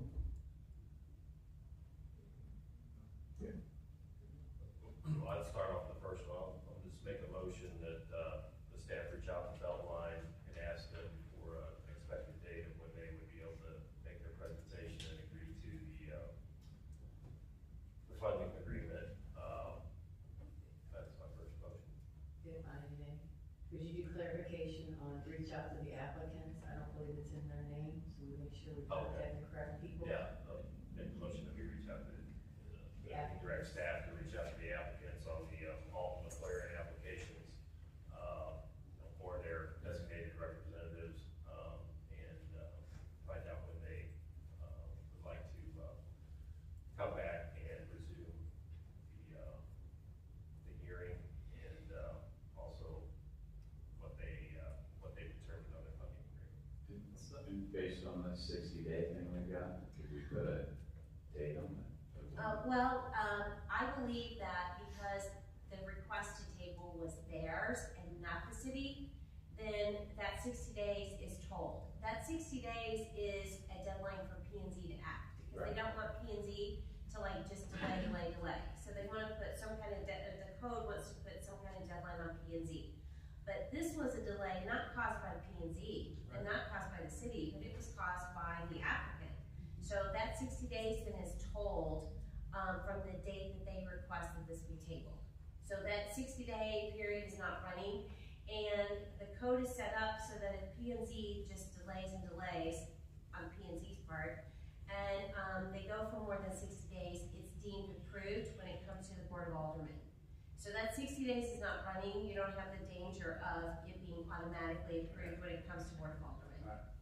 Well, then, on that, then what recourse do we have to compel them to come back? Well, you could just say, it's been going on for long enough, it's time for us to hear this, and if you don't give us a timeline that satisfies our idea of what is reasonable, we're gonna go ahead and just set this for public hearing. You can reset it for public hearing whenever you want, as well, or if P&Z can, and then you can set your public hearing, as long as you repost the sign, send out e-letters, and republish the notice of public hearing. So I think I might need to add to my motion, which is reach out to them, find out when they expect to return. If they don't give us a date, then we will assign a date for them and ask them about the funding agreement, what their status is on that. Do you have any recommendation for us setting the dates? Would you like 2 months or 3 months, or a month? I think trying to set it up within a month is too soon, given the venue and all the other notifications. Well, and the deadline for the newspaper and all that, yeah. So I'd leave that up to the discretion of staff, no more than 90 days from today. Thank you. And wouldn't it be, sorry, no, I'm sorry, you're the second no matter what. They have to pay for all the notices and everything, right? And all the reasons, so I mean, if they don't agree to pay for that, then I guess at that point, we still have to, do it. Yeah, but they should have some deposit left over. I don't know if they do or not from their fee. Do you know if you just off the top of your head? Okay. If so, we'll take the deposit. So there's a motion and a second on the floor to move forward. I think Tim knows it. All those in favor of that motion? Aye. Any opposed? Would you like a roll call as well? No. Thank you. That's all on the planning and zoning report. I hated to ask, but anything else? Thank you. Park board report. Park board, my last liaison report, it's gonna be all open soon. So they have met, the next meeting is actually this Monday at 7 p.m. The one thing that we all received an email from a resident, saying that appointments don't take effect until June 1st. So are the new people supposed to be at the next park board meeting, or the other people at the park board meeting? Is there an email we all got just at the latest hour? I did not get that email. Okay. You did? Yeah. Is that from City Clerk? Oh, well, is there any, I guess Attorney Carr, I think the ordinance says it takes effect June. I mean, are we okay for the new park board members to meet on the next Monday, or do they need to wait until? If they qualify and if they take their oath, and that's fine. There's also a Missouri constitutional provision that allows, if there's a delay in getting a new member sworn in, that the old members continue to hold over and that their actions are just as valid. So it's really whatever they want to do. Okay, so we'll just say if they get sworn in beforehand? Mm-hmm. Yep. Okay. You got too many people, then, from the port. Well, no, I mean, if they get sworn in, then they will replace the existing park board members, so. I'll work with Oh, you have vacancies? city clerk, yeah, and we'll get it coordinated. That was the report, I'm sorry. Oh, I was gonna say on the park board, were you finished on the park? I was finished on park. I was just gonna make a reminder, since there's a changing of the guard there was the pool pricing. So much cleaner. Don't worry, I'll be giving Alderman Hogan all my notes. All right, tourism commissioner report. That was me. We didn't have a meeting that I was aware of. Kim? No, we did not. Thank you. Wasn't enough members. Board involvement, please remember, you need to place members on that committee as soon as possible. Thank you. Merrimack Valley Historical Society report. We meet the 13th, Thank you. next Wednesday. Next Wednesday, what time? 5. Thank you. 5 o'clock, you're saying, at here? The Historical Society meets 5 here. The Historical Society meets here at 5 o'clock next Wednesday. Yeah, right here, okay. Jeffrey White Memorial Skate Park Project Committee. So things have started after the groundbreaking. We are getting a compaction test done that is needed before we can continue. And we're also working on getting an STI report, which is a state cultural inventory. and that's Missouri's official statewide database of known archaeological sites, historic buildings, structures, objects. So we have to wait on that report before we can do any more work. Thank you. And hopefully, we have rain coming and everything else, but hopefully it only slows things down. 3 weeks or so. Thank you. We're under miscellaneous. If you don't mind, could we do approval of special events? Both of them pertain to Adams Garden. Madam Clerk, would you read special event A and B? Approve a special event application from Mark Pingleton for bricklaying at Adams Garden on October 10th, and also one for an ornament ceremony at Adams Garden on December 12th. Your motion? Sorry. Thank you. Second? Second. All those in favor? Aye. Any opposed? If you have not attended, please try to attend one of their events. It's very nice site, nice add to our community. Item C, Madam Clerk, would you please read item C? Approve the bid from Big Ten Rentals for bleachers in the amount of $32,820. That is, something we did once before, but it was done accurately. So what we did is we went back out for bids instead of just taking quotes, because of the price. So, the bid we received was Big Ten Rentals for the bleachers, for the rodeo. We will have to put down 35% deposit, which comes out to $11,487. Is that non-refundable or something happens? Kelly, that's non-refundable, correct? Correct. Yeah. Do we pay a $15,000 delivery fee to, I know that we're doing what was available, we're using who was available, but do we pay a $15,000 delivery fee to Clancy whenever we use their bleachers? No. No. Is there any way we could do this sooner for years to come, so we're not paying a $15,000 delivery fee? Like, can we reach out to Clancy sooner than we usually do to try and use them to avoid this? Clancy only has, 2 sets of bleachers. Sorry.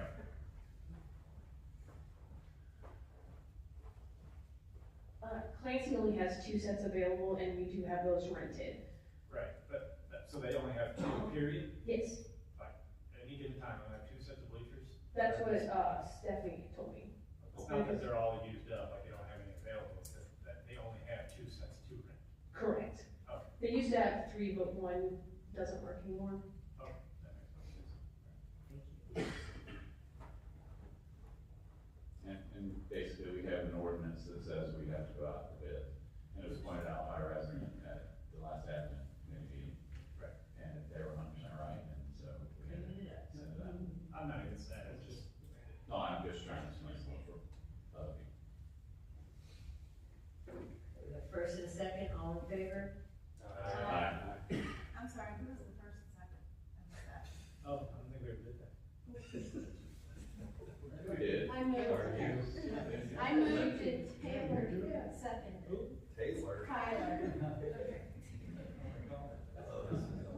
Okay, can I have Well, a motion on the floor for bleacher purchase of $32,820 with the percentage being paid now? I'll make the motion then. Thank you. Could I have a second?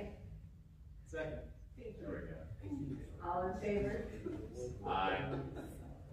Any opposed? Aye, sorry. Motion passes. All right, on to reports from Alden Gas. On the lights that we talked about on, Minnesota and Highway 10, and the one at, Denton and Jefferson, and then Jefferson and First.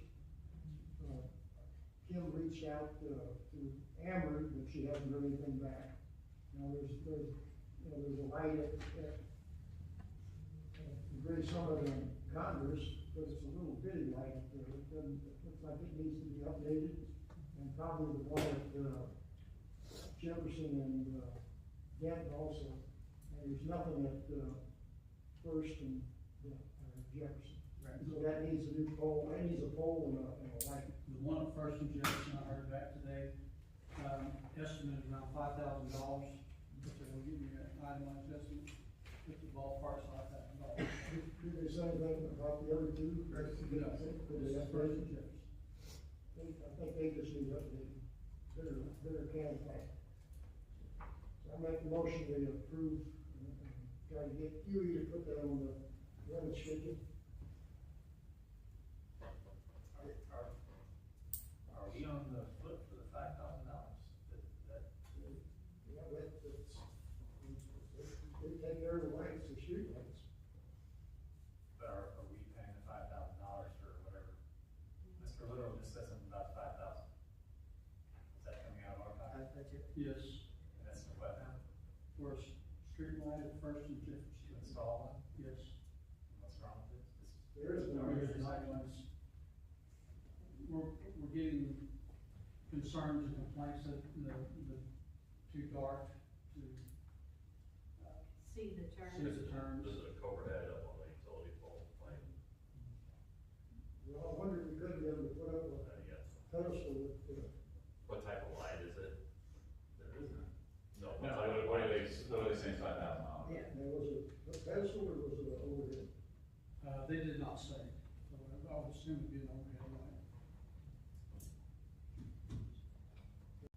I'd say, first question I'd ask, budget.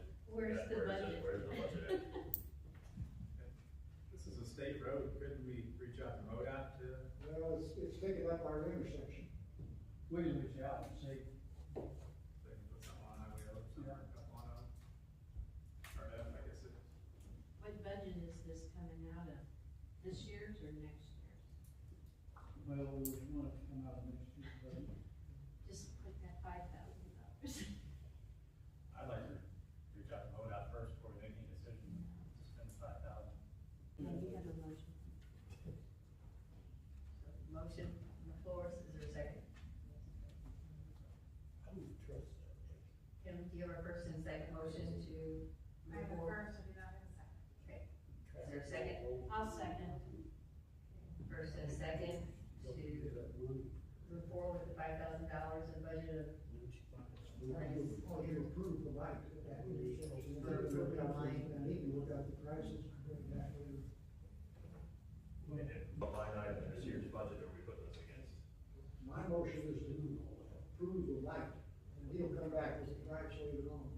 And see what the MoDOT actually Oh, so says. you're just asking them to look into the cost of the light and come back to us? Well, they already given the cost, but We give him ball. let him talk with the state. I amend the motion, well, I guess I can't, that amend. Yes, we should.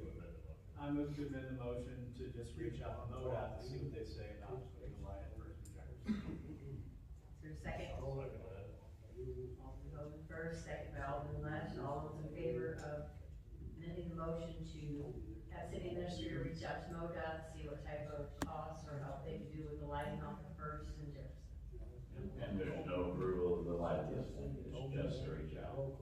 I motion to just. Aye. Any opposed?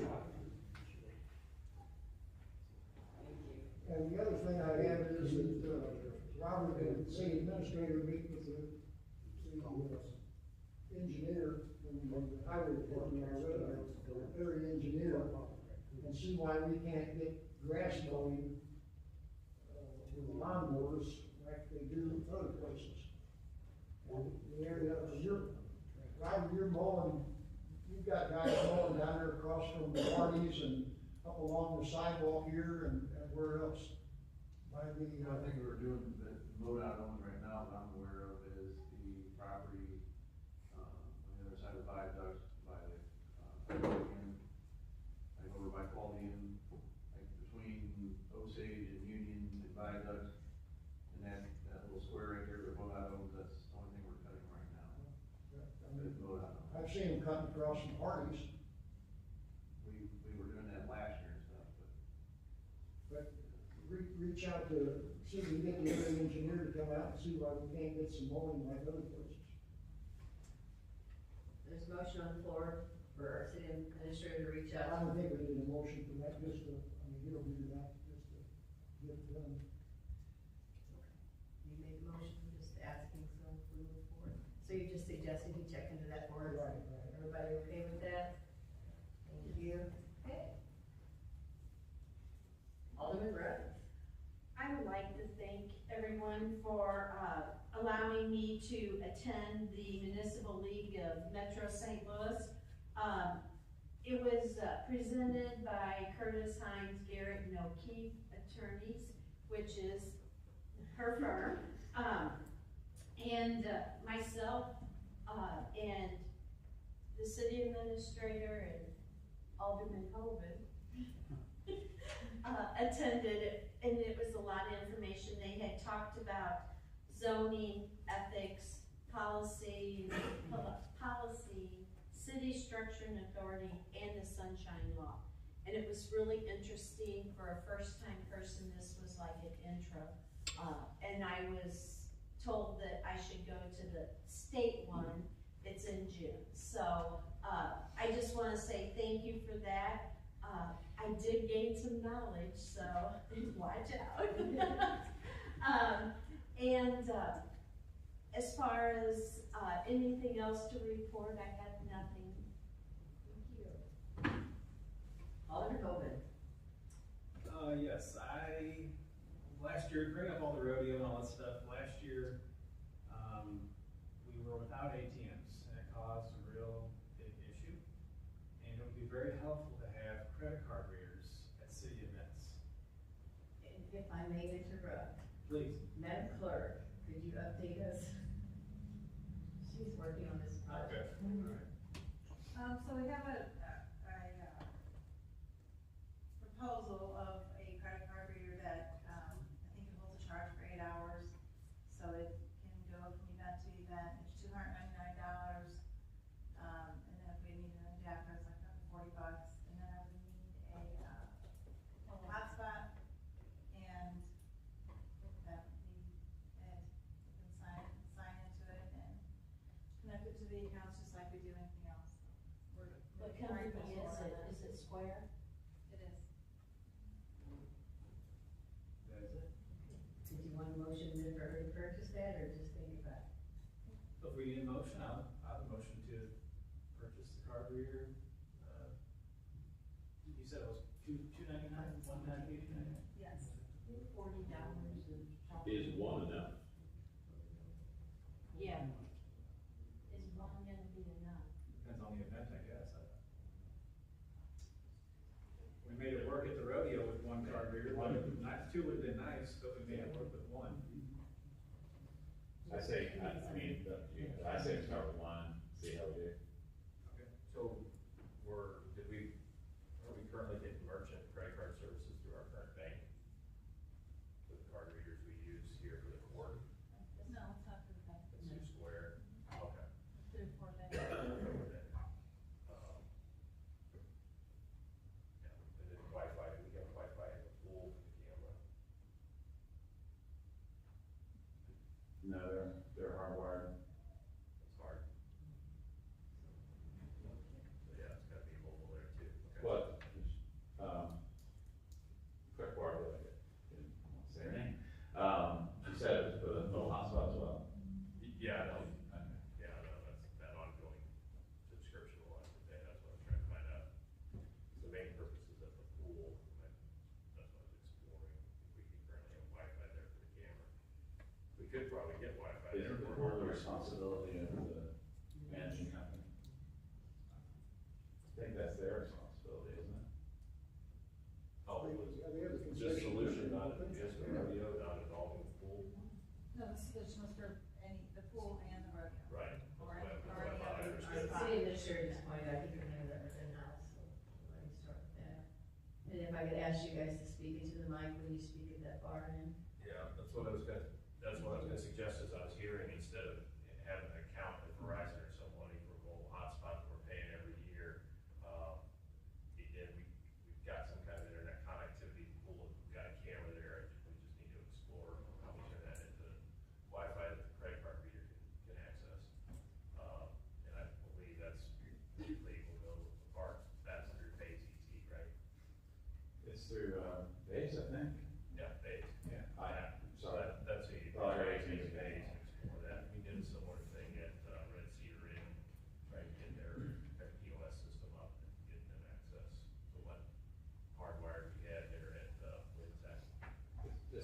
just the pool though, it doesn't solve everything.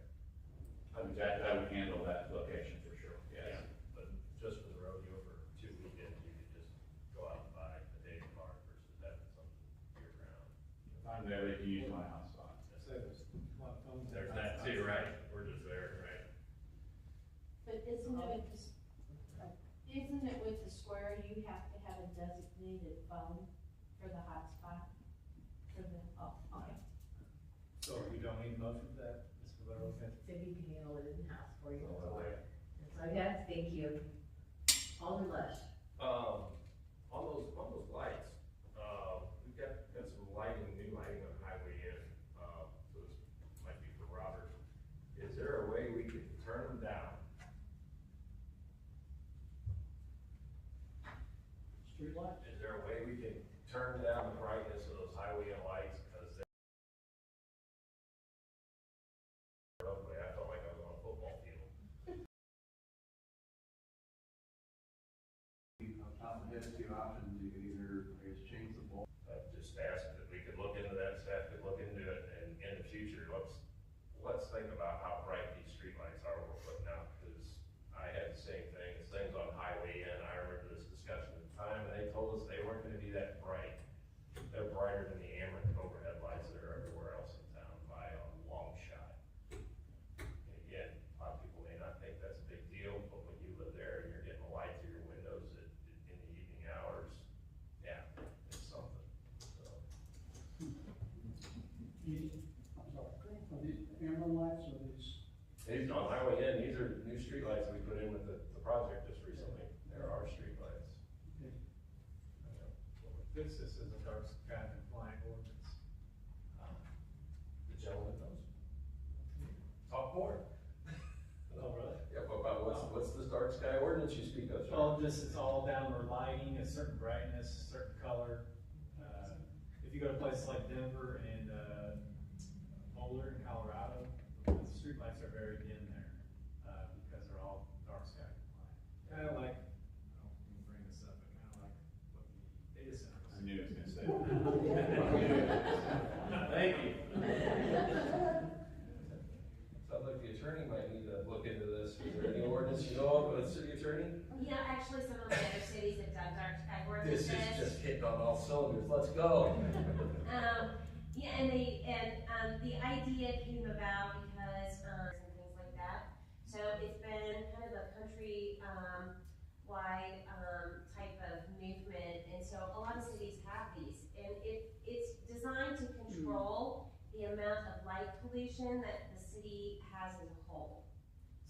So if we adopt this ordinance, then any developer coming in would be required to follow it, Well, and if it's very unreasonable glare, yes, there's a way to address that. I mean, if we adopted it, would we then find ourselves compelled to handle our own streetlights that are over? You wouldn't be compelled to handle them all at once, but you could slowly move in that direction. That sounds like that could be costly. Sweden or Finland, they went to red lights. Sweden or Finland. They don't count the birds and animals. Alder Lush, anything else you report? I'm contemplating whether or not we should direct the attorney to draft such an ordinance. I want to kind of look into what our cost might be, because we obviously now have a whole bunch of lights on the Highway N and a couple of subdivisions that would need to be. What you probably need to do is put the candle fire on the ground. What is the candle fire? On the ground. They Ameren or UE used to have it, I think, at 3 candle fire. All you wanted to do was see a silhouette. Well, I'm certain these will blind you. I wear glasses at night. Mr. Gass, you and I can go out there and play baseball, football, and all I'm telling you, that. it's like skating, They are obnoxious. How about if I include a provision that would just talk about going forward? By the way, we don't want to put a lot of money into this. I would motion to the city attorney to draft such legislation. Are they maintenance of Ameren or are they, Our city lights, I believe, are ours, our maintenance. on Highway N? Yep. The ones on our house. Would Ameren be required to follow this with any lights they replace from here on out? Like, if this was approved, obviously, but would they be required? Seconded, I'll second the motion first, please.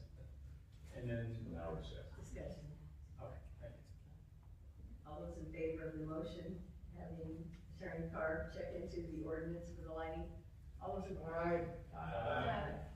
Any nays, anyone against, any noes? Thank you. And my second motion would be to have the Public Works Department look into the current ones we have and getting some shields and some, whatever, what were those two options you pointed out, Mr. Berger? I can bring back, like the cost, if you like, first.